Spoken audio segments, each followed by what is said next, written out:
Барлықтарыңызға қайырлы кеш достар, менің каналыма қош келдіңіздер. Бүгін сіздерге дәмі өте керемет болып шығатын, оңай, қолжетімді заттарда жасалынатын тойымды салаттың рецептімен бөлісемін. Міндетті түрде видеоны соңына дейін қарап, менің YouTube арнама тіркеліп, жанында тұрған қоңырау белгісін белгілеп қойыңыздар. Ең алдымен картошка пай дайындаймыз. Ол үшін картошкамызды осылай терканың ұзын көзінен өткізіп алып, үстінен бір шай қасық тұзымызды қосып, бір бокал суымызды қосып, араластырып, 10 минутқа қалдырып қоямыз. Одан соң осылай сүзіп алып, таза матаға немесе қағазға суын сіңдіріп, майға қуырып аламыз. Майға қуырған жері түспей қалыпты. Мінекей видеода дайын тұр. Салатқа қажетіміз заттарымыз.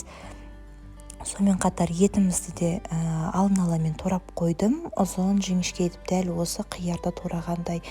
Тұздалған қияр 3 данасын, тек сыртқы қабығын осындай жұқа етіп турап аламыз.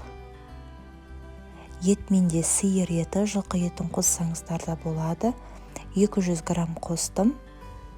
Одан соң жұмыртқаның сарысына ап қалып, сыртындағы ағынды дәл осылай майдалап турап аламыз.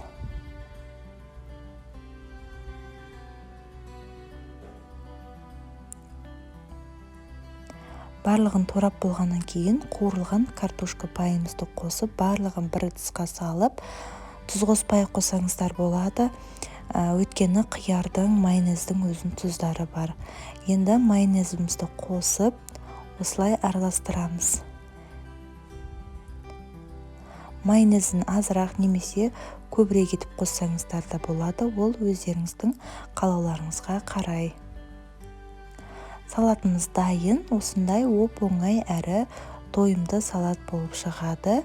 Әдемілеп тарелкеге осындай салат жапырағын қойып, үстіне салатымызды қойып ұсынсаңыздар болады.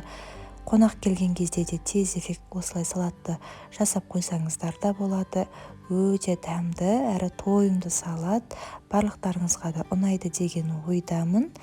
Видеоны соңына дейін қараған болсаңыздар, лайк басып, комментарий қалдырып қойды ұмытпаңыздар.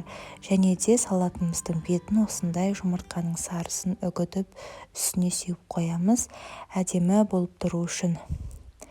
Мінекей салатымыз дайын болды. Барлықтарыңыз жасап көріңіздер. Өте оңай жасалынады. Сіздерге ұнады деген ойдамын. Менің YouTube парақшама тіркеліп қойыңыздар достар. Алдағы уақытта өзімнің көптеген рецепттермен бөлісіп отыратын боламын. Баршаңызға ас болсын.